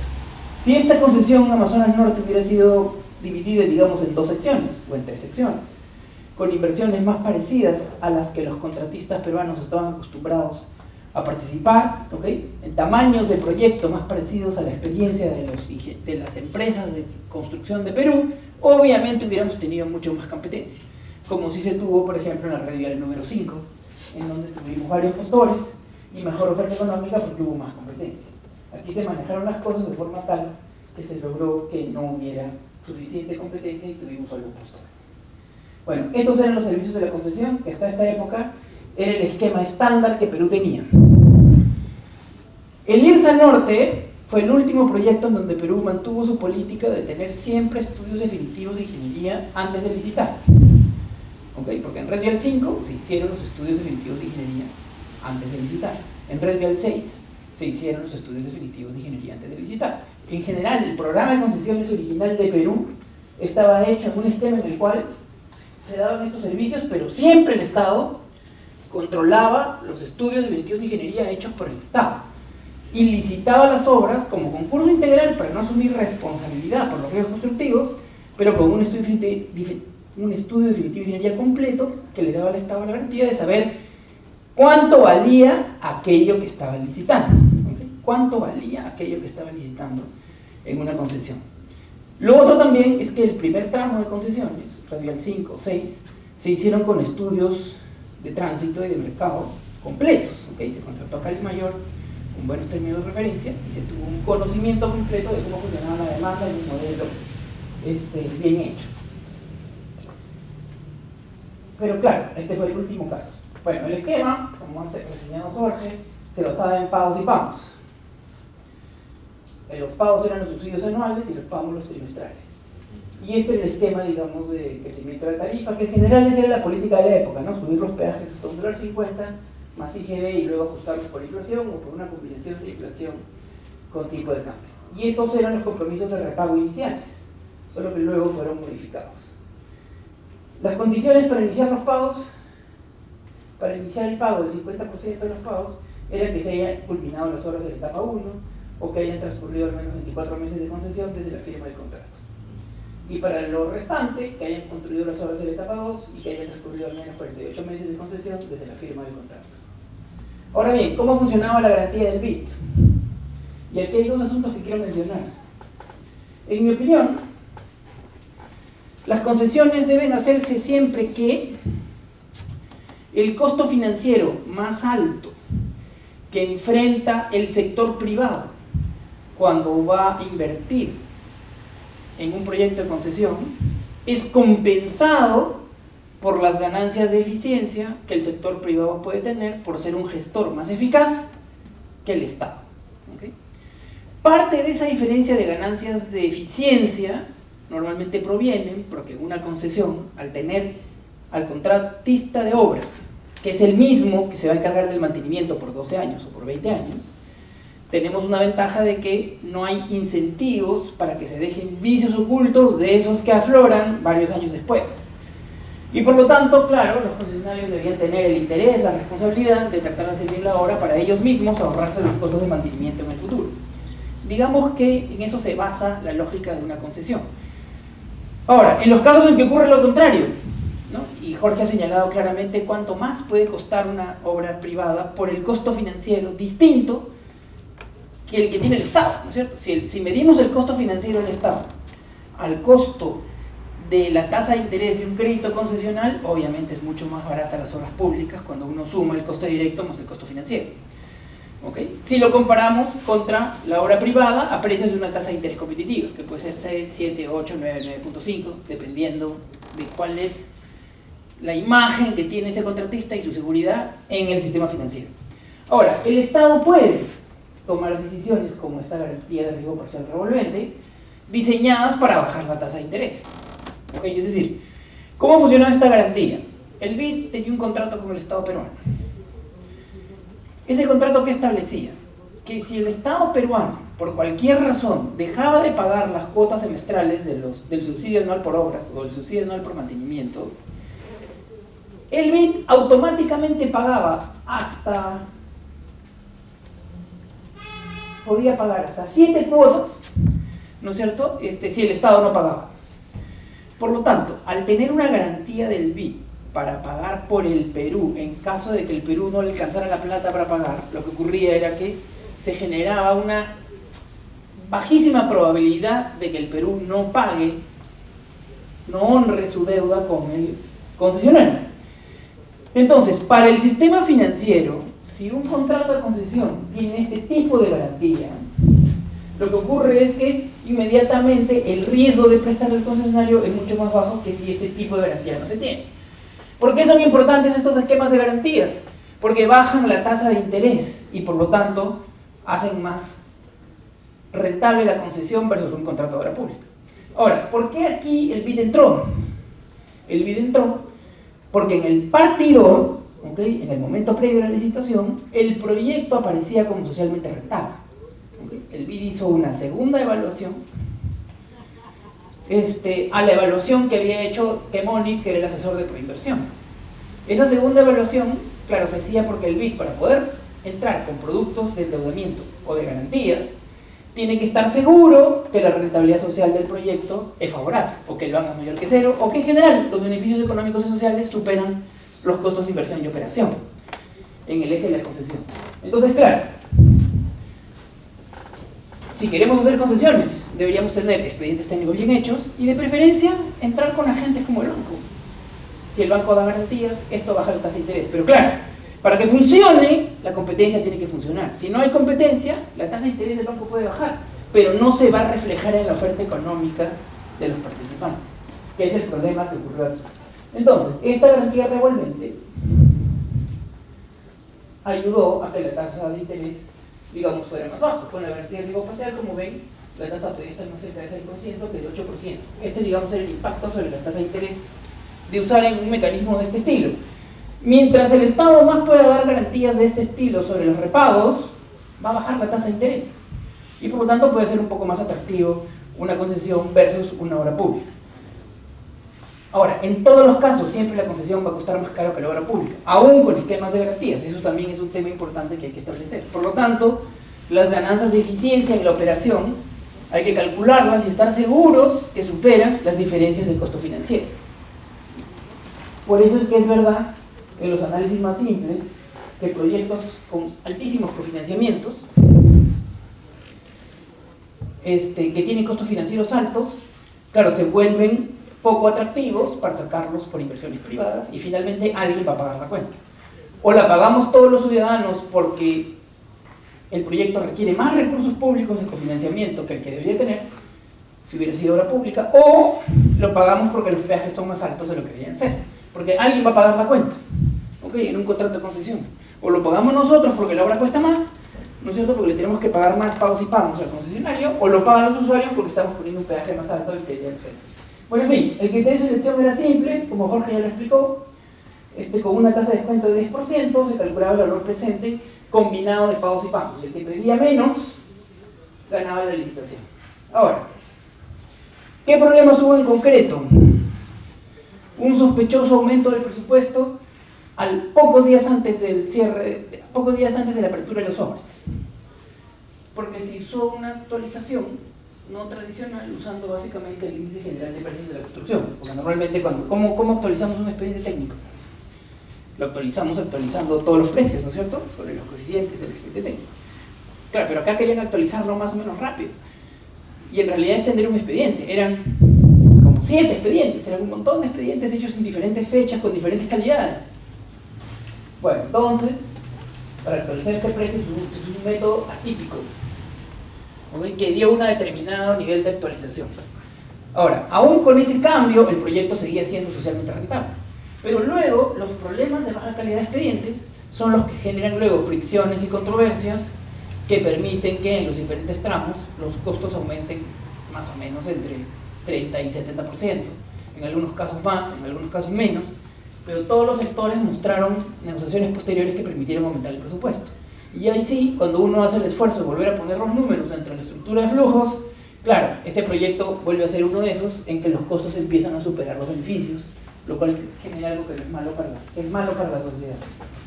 ¿Cómo se hubiera evitado eso? Obviamente teniendo calidad de expediente técnico en un primer momento, pareja para todos los tramos. La concesión requería cofinanciamiento, pero no pasó por el SNIP como proyecto integral. Es decir, como eran varios tramos y varias soluciones, cada una tenía un PIB que fue declarado viable, pero no había un PIB que integrara el conjunto del proyecto. Y por culpa de eso, que era un tema tan grave en mi opinión, claro, todos los funcionarios de concesión estuvieron en un proceso judicial larguísimo, como consecuencia de que en realidad incumplieron con la norma la ley del sistema de inversión pública, que decía que el proyecto en su conjunto tenía que pasar por el sistema de inversión pública. Bueno, todos los tramos tuvieron expediente técnico, algunos con problemas de calidad. Hubo un estudio de factibilidad que integró el análisis de costo-beneficios. El mismo tuvo el respaldo del proceso, pues la elevación del presupuesto previo a la adjudicación no generó que el BAN del proyecto fuera negativo. El sistema de garantías permitió que se acceda a una tasa de interés razonable y en los sustantivos se respetaron las condiciones de licitación y el factor de competencia. Más allá de que la forma como se paquetó el proyecto y algunas decisiones que Jorge ha comentado no permitieron que haya en la práctica competencia. Bueno, este es el caso de Ligresa Norte, que es un caso con problemas, ¿okay?, pero mucho menos grave que lo que van a ver ahora, que es el Ligresa Sur. Bueno, este en mi opinión es el proyecto más entreguista de la historia vial del país. El único que se acerca es digamos, la línea amarilla, que es un poco menos entreguista que pero este es el más grave, ¿Okay? Ahora, no quiero introducir aquí el análisis de otro tipo de soluciones de transportes como los metros. ¿Okay? Estoy hablando de infraestructura vial. Este es el proyecto, en mi opinión, más entreguista que se haya hecho en la historia del país. Y claro, me trae muchos recuerdos porque en esta misma sala el Colegio de Ingenieros de Lima organizó un debate, ¿no? Y me invitaron a debatir con el ministro Ortiz, con el viceministro Palacios y con Jorge Lazarte, que trabajaba en Proinversión, para discutir en verdad si estábamos trabajando bien o no el proyecto Viñapari y Puerto Marítimo, que era el nombre técnico original de lo que hoy día todos llamamos la Interoceánica del Sur. ¿Este era un proyecto importante para la Macrosur? Sí, pero no estaba en el plan intermodal del Ministerio de Transportes. ¿Okay? Es decir, desde el punto de vista de las necesidades de la Macrosur, era un proyecto importante. Desde el punto de vista del análisis de la rentabilidad social y económica de la cartera del MTC, era un proyecto que estaba en la última prioridad, porque su balance entre costos y beneficios no era el más favorable. Ok, se diseñó con una inversión original importante de un poquito menos de 900 millones de dólares, 890. Esta inversión en su época fue la más alta de un proyecto vial en el momento de la licitación, ¿okay? En su momento. Antes de la Interoceánica del Sur, en el Perú no había proyectos de este tamaño, porque los proyectos eran de 40 millones de dólares, 30, 50. Y este era el esquema básico: 3 tramos, el tramo Urcos-Puertinambari, los 3 en concreto asfáltico. Este tramo ahora el planteo es el primero por tratamiento superficial de capa y patear una inversión en concreto asfáltico para después. A pesar de que el objeto de la licitación era concreto asfáltico, la oferta técnica le permitieron a Odebrecht en este tramo del centro hacer primero TSB y comprometerse a hacer el concreto cuando la demanda lo justifique. Este es el tramo del otro consorcio, que no era de Odebrecht. Los tramos de Odebrecht fueron el de Cusco y el de Viñapari. Y en general entre los 3 había un poquito menos de 1000 kilómetros, ¿no? Estamos 403 kilómetros en el tramo Viñapari, con los 300 y los 305, ¿no? Nos da más o menos un poquito más de 1000 kilómetros de extensión. Estas vías estaban en diferentes grados de afirmado en el momento previo, ¿no? Y el proyecto implicaba pavimentarlos y pavimentarlos todos en concreto asfáltico. En general, en esa época en el Ministerio manejábamos que 400 vehículos por día se podía pavimentar una vía, y de esos un porcentaje eran camiones. De los 12 tramos de las vías que unían Viñapari con Viñapari, o Viñapari con Cusco y Viñapari con Puno, claro, solo una superaba los 400 vehículos en el momento inicial, ¿no? Y la mayoría tenía menos de 100 vehículos por día. Entonces, claro, las demandas del proyecto no permitían que los que estaban haciendo el análisis de beneficios pudiesen obtener importantes beneficios como consecuencia de que se iban a ahorrar muchos costos de operación vehicular. ¿Por qué? Porque desde el punto inicial los tráficos eran muy bajos y en la proyección seguían siendo bajos, ¿no? Entonces, aquí por ejemplo, tenemos solo un tramo, Ayaviri-Urcos, que tenía más de 500 vehículos por día, y que por lo tanto podía tener un perfil, ¿no? Asfáltico. Teníamos otro tramo, Calapuja-Ayaviri, que tenía un poquito más de 300. Luego, estos estaban entre 200 y 300, y muchos en menos de 100 vehículos por día, de los cuales camiones eran pocos. ¿Okay? Por esta vía circulaban pocos camiones. La mayor parte eran vehículos ligeros, ¿okay? En el momento inicial.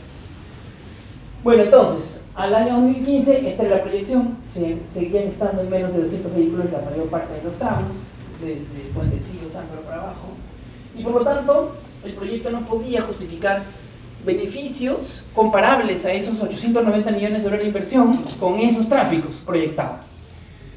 Ahora, el presidente de la República actual y muchos expertos dijeron que el Interoceánico del Sur nos iba a conectar con las zonas más ricas del Brasil, ¿okay? Con Sao Paulo y Río. Y lo cierto es que eso era imposible, porque si queríamos conectarnos con Sao Paulo y Río, hubiéramos usado la ruta Hilo de Zaguadero. Que ojo, fue una interoceánica anterior, que se hizo durante el gobierno de Fujimori, que se diseñó para 5.000 vehículos y tenía un tráfico de 250. Pero esta ruta, claro, por la red boliviana era la más directa para las zonas económicas más rentables de Brasil. Entonces, claro, todo lo que se decía de que estas zonas del mundo se iban a integrar con el sur del Perú, en realidad era falso. Se podían integrar, pero no por la interoceánica. Porque a menos que los camioneros tengan una novia en Portobelo o en Viñapari, ¿quién iba a dar esta vueltaza para ir a un lugar donde podías ir por otra ruta mucho más rápido? Entonces, claro, si ustedes sacan la cuenta de todo lo que se dijo, ¿no es cierto? Todo lo que se dijo era falso, ¿ok? La economía de este proyecto no funcionaba, porque en realidad solo iba a integrar a Acre y Rondônia con Puno y Cusco en el mejor de los casos. Y hoy día el comercio es bajísimo porque, madre de Dios, Acre, ¿no es cierto?, son las zonas más pobres del Perú y Brasil, las menos densas. Por lo tanto, el comercio que hay por la frontera de Iñapari es el comercio más bajo de todas las fronteras del Perú. Y todo lo que se dijo era falso porque muchos actores estaban involucrados, ¿no es cierto?, en este proyecto, porque este proyecto es un enorme mercado para un montón de sectores económicos. Bueno, entonces, para justificar el proyecto, la firma consultora hizo las siguientes barbaridades. Primero, inflar los beneficios y asumieron una explosión agraria en madre de Dios. Para que las oficinas técnicas de planificación del MTC y Economía y Finanzas no se dieran cuenta, el proyecto no pasó por el sistema de inversión pública, porque si hubiera pasado, los expertos hubieran notado que obviamente se habían inventado los beneficios para poder justificar la inversión de los $1.500.000. Entonces, en resumen, ¿qué es lo que tenemos en el estudio de factibilidad de la interoceánica del sur? Se inventaron que se iban a expandir 185.200 hectáreas en 3 años. O sea, que iban a haber 185.000 hectáreas nuevas. ¿Okay? Es decir, que toda la frontera agrícola de las selvas iba a crecer 25% solo como consecuencia de generación espontánea del impacto de la carretera. Entonces, claro, en 2004, antes de la interoceánica, Madre Dios tenía 11.319 hectáreas cultivables para productos normales y tenía que pasar a 198.519, lo cual obviamente era imposible. Lo que se asumió fue que todas las hectáreas desforestadas a la izquierda y a la derecha de la interoceánica del sur, todas se iban a convertir en agricultura, pero además con una agricultura con rentabilidades súper importantes, que decían que Madre Dios pasaría de no producir nada a producir el 25% de la caña de azúcar, de no producir nada al 55% de los hídricos, el 20% del plátano de todo el Perú y el 7% del arroz nacional, con esta cédula de cultivos. Es decir, según el estudio de factibilidad, porque son datos todos del estudio de factibilidad del proyecto de Iñapari y Puerto Marítimo, ojo, este fue el primer proyecto donde no se hizo expediente técnico, se tomó la decisión solo con este estudio de factibilidad. Jorge ya sustentó los problemas técnicos de la parte de definición ingenieril del estudio de factibilidad. Yo les estoy explicando cómo nos mintieron al país, inventando beneficios que no podían existir. Entonces, la cédula de cultivo promedio asumieron que era 85%. Para que tengan una idea, la rentabilidad patrimonial de los bancos es 25%. O sea que es imposible que haya un negocio tan rentable de agricultura en el mundo, y menos en Madre Dios con suelo frágil. La papaya tenía beneficios de 254%, o sea, más o menos como si produjeran cocaína, ¿no? La piña, 159%, el plátano, 174%. Todos datos que los habían acomodado para que salgan los beneficios que necesitaban para poder justificar una inversión de $900 millones. Y por eso es que exoneraron el proyecto del sistema de inversión pública, para que no se revise la evaluación económica. Y por eso es que no se evaluaron nunca alternativas técnicas para ver si se hacía una obra más modesta. O de repente si no hacíamos los 2 tramos. ¿Por qué teníamos que hacer los 2 tramos? Si podíamos ir de Cusco hasta Calapuja y usar la interoceánica por Puno, pero no. Se hicieron 2 tramos pavimentados, uno por Cusco y otro por Puno, a pesar de que los de Cusco podrían haber ido por la ruta de Puno, porque no estaba tan lejos. ¿Cuál era la rentabilidad más importante en esa época en el Perú, en la costa y en la Jipápica? Era el producto más rentable. El producto más rentable en la costa y más rentable del Perú era el 30%. Y acá asumieron que en Madre de Dios la rentabilidad iba a ser 85%. O sea, era obvio que nos estaban engañando. Entonces, habían 2 mentiras. La mentira de la expansión de las áreas cultivables y la mentira de la tasa de rentabilidad. Entonces, sobre la base de esas 2 mentiras, el negocio principal de la selva, que era el forestal, generaba el menor aporte de beneficios al proyecto. Y la agricultura generaba el mayor aporte, cuando eso no podía ser así, porque la economía, Madre de Dios, gira en torno a la madera muchísimo más que gira en torno a la agricultura. Y esta era, digamos, la distribución de los beneficios del proyecto. La supuesta expansión agrícola generaba el 45% de todos los beneficios del proyecto, mientras que el forestal generaba el 2%, cuando la economía madre de Dios de esa época giraba en torno a la explotación forestal y en menor grado a otros negocios como el ecoturismo, etcétera, que son súper interesantes y súper bacanes, súper amigables con el medio ambiente, pero de muy baja economía. Bueno, entonces así nos engañaron. Ahora, si hubiéramos dicho, imaginémonos que se van a tener 50.000 hectáreas, ya, un número más razonable en hectáreas, y que la rentabilidad es como la páprica, el proyecto con esas inversiones pasaba de tener una tasa de retorno de 14%, pasaba a tener pérdidas de 340 millones de dólares, porque se habían inflado beneficios en 500 millones de dólares. Entonces, por esta razón, para evitar que se analizara la intervención del sur, se tomó la decisión de que se exonerara de la inversión pública, porque Provías Nacional terminó el proyecto en octubre del 2004, ¿okay? Y lo exoneraron en febrero del 2005, o sea, hubieran tenido 4 meses para evaluar el proyecto, no fue por un problema de cronograma, ¿no es cierto?, de tiempo. Aquí el argumento fue, estamos apurados, exoneramos el SNI porque estamos apurados, pero tuvieron 4 meses entre la exoneración y la fecha en que se aprobó el estudio para poderlo realizar. Y claro, es una vergüenza para la ingeniería peruana que un estudio de factibilidad con estos datos haya sido el estudio con el que se tomaron las decisiones del proyecto vial más grande de la historia del Perú hasta este entonces. Ahora, como no se hizo estudio definitivo de ingeniería, claro, tampoco teníamos un estudio de impacto ambiental al nivel del estudio definitivo de ingeniería. Y lo que tuvimos fue una desgracia ambiental en todo Madre de Dios. Es decir, hoy día Madre de Dios es lo que es por el desbalance de meterle a una zona de baja densidad un carreterón que lo que ha hecho es reactivar la economía ilegal del oro, no solo por la carretera, ¿no?, también por la elevación de los precios del oro, pero también, como no se protegió el medio ambiente, una degradación del medio ambiente muy grave, no solo por la minería ilegal, sino también por la deforestación ilegal. Como en Brasil cuidaron mucho más la presencia de guardaparques y de cuidar que no se siga deforestando Acre como se había deforestado Rondônia por culpa de la interoceánica del sur del Brasil, que llega hasta Ñapari. Claro, en Perú, como no hicimos mucho, no protegimos, lo que ocurrió fue que los taladores ilegales de Brasil pasaron a Perú, porque había menor control, pero ya había carretera, para poder facilitar la salida de la madera peruana por el Brasil. Bueno, los contribuyentes casi pagaron íntegramente la inversión. ¿Por qué? Porque este proyecto es uno de los que tiene más perfil de obra pública. Tenía una tasa de interés reconocida para los repagos de pago y pagos de 14%, cuando el Banco Mundial en esa época te podía prestar a 2, 3, 4% de tasa de interés. Entonces aquí las diferencias de costo financiero eran súper altas.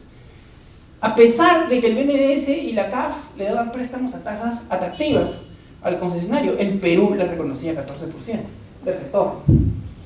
Este era el esquema original, ¿no? Pagar en 98 millones de dólares por 15 años y nos iba a costar, por lo tanto, alrededor de 1.470 millones de dólares, sumando los repagos, ¿no?, a esa tasa de interés de 14%.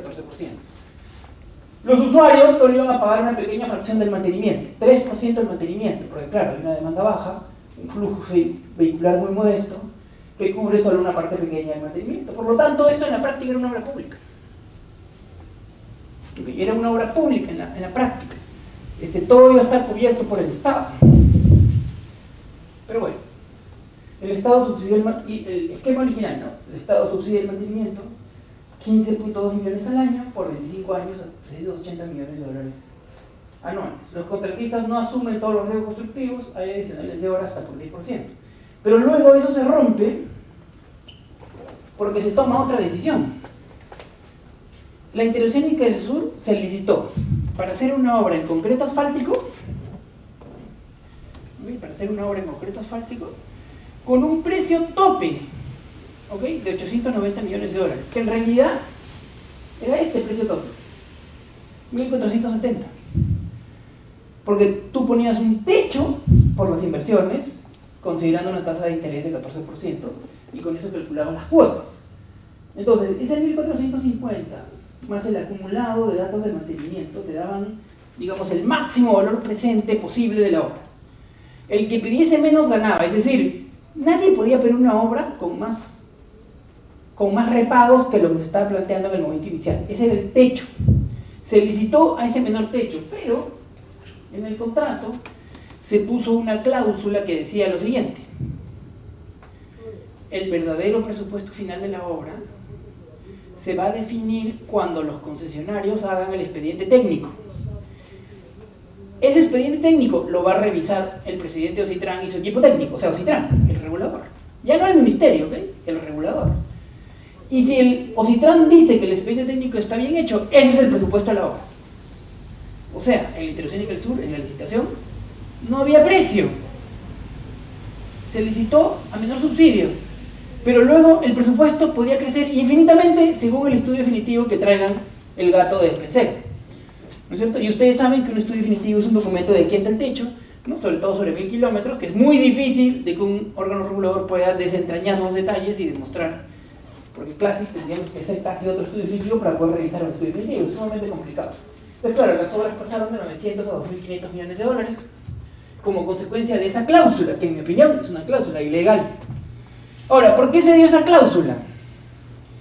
Porque los postores decían: si voy a hacer concreto asfáltico, me puede costar 1.2, 1.3, 1.5, 1.8 millones de dólares el kilómetro, concreto asfáltico en la selva. Por lo tanto, ¿cómo sé yo cuánto va a costar? Si no me pones la cláusula, no presento sobres. Entonces, de nuevo, ¿por qué el Estado hizo una licitación a ciegas? Error gravísimo. Primer error, exonerarle el SNIP. Segundo error, no hacer el expediente técnico. Tercer error, poner una cláusula que ponía al Estado en posición de indefensión. Y que además generó el siguiente problema: a la mitad de la obra, como la obra costaba el doble de lo que se había firmado el contrato o más, a la mitad de la obra se acabó la plata que estaba establecida en el contrato.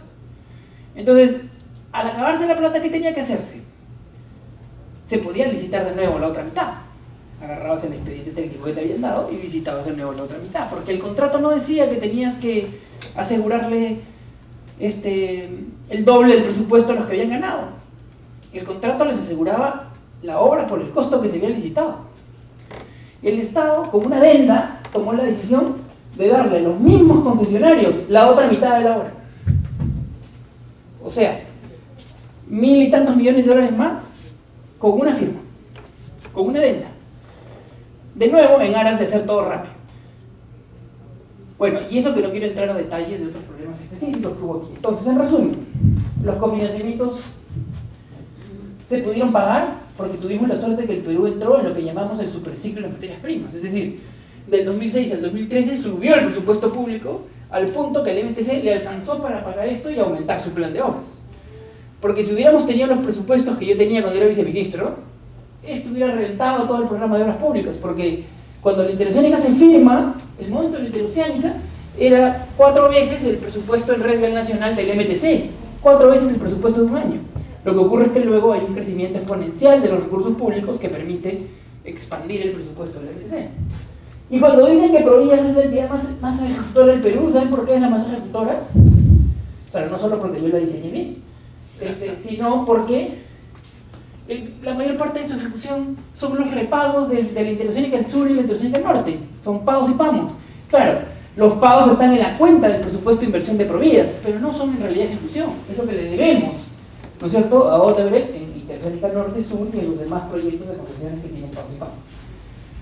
La tesorería de Provías dice que el proyecto ya viene costando 4.500 millones de dólares. La Contraloría dice que todavía falta abonar 500 millones más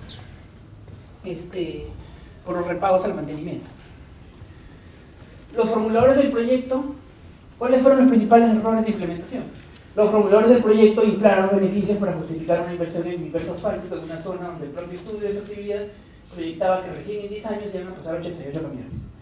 Para justificar las inversiones se predijo que Madre de Dios se convertiría en una potencia agrícola con una rentabilidad promedio de 85%, cuando en realidad en el Perú el cultivo más rentable era el ají paprika con 30%. Es decir, se falseó la información para sobredimensionar el proyecto, para evitar que las oficinas técnicas de inversiones del MTC y el MEF revisaran el proyecto fue exonerado del SNIP. El gobierno decidió hacer la licitación sin estudio definitivo de ingeniería, a pesar de que el presupuesto valía 5 veces el gasto de inversión en red vial nacional que era él. Como consecuencia, se realizó una licitación a ciegas y el Estado no sabía cuánto costaba la obra. Por inversión dividió la obra de cerca de 890 millones en solo 3 tramos. Al dividirlo en solo 3 tramos y hacer 3 paquetes muy grandes, solo podían participar aquellos que tenían experiencia en proyectos de ese tamaño, con lo cual todos los nacionales no podían participar de forma propia, tenían que participar, si participaban, como socios menores de multinacionales grandes que hayan hecho proyectos de ese tamaño. Como la licitación se hizo a velocidad de crucero, solo podían entrar los que ya estaban instalados en Perú. Conclusión, solo podían entrar los que entraron, ¿no es cierto? Los que ahora ya sabemos que han sobornado por 35 millones de dólares al Estado para poder hacer esto, con unas reglas que iban a generar que solo ganen ellos. Porque resulta que todo esto no era casualidad. Hoy día sabemos que las decisiones fueron lubricadas por un sistema de sobornos, ¿no?, que se estructuraba de una forma formal. Entonces, Odebrecht contrató a 2 profesores de la Universidad del Pacífico que han publicado un libro con el sello de la universidad que calcula los beneficios. Los beneficios de la Interoceánica del Sur son 1.900 millones de dólares. Los costos son 5.000. Este proyecto tiene 3.100 millones de dólares de pérdidas para el país. Bajo el supuesto de que el libro está bien hecho y que los profesores lo hicieron de buena fe, que yo creo que lo hicieron de buena fe. Como está auspiciado por Odebrecht, no creo que los beneficios sean mayores, ¿no es cierto? No creo que alguien pagado por Odebrecht haya subestimado los beneficios. Por lo tanto, aún con los beneficios estimados por profesionales pagados por Odebrecht para tratar de tener los beneficios más altos posibles, el proyecto es a pérdida de 3.100 millones de dólares. Es decir, en lugar de que el proyecto gastamos 5.000 y recuperamos 5.500, metimos 5.000 y sacamos 3.100. Un desastre. Un desastre. Así no se genera desarrollo económico ni crecimiento económico.